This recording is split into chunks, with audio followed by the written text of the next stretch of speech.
Karena tidak adanya anggaran untuk pembayaran gaji P3K, akhirnya anggaran ASN yang pensiun dialihkan sementara waktu untuk pembayaran gaji P3K yang sudah diresmikan tahun 2021 dan 2022 sebanyak 794 orang.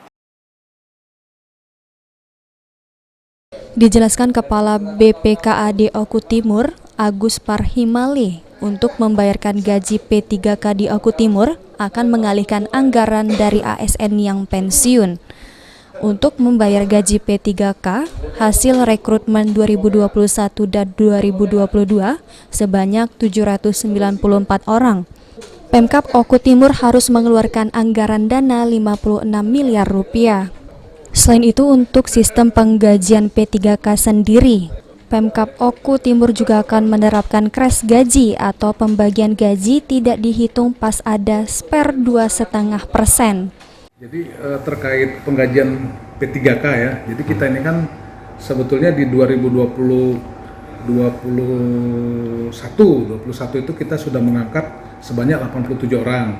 Kemudian di 2022 itu kita bagi dua tahap. Tahap pertama itu 389 orang, kemudian nanti kita akan melantik juga di tahap diresmikan di tahap kedua itu sebanyak 405 orang.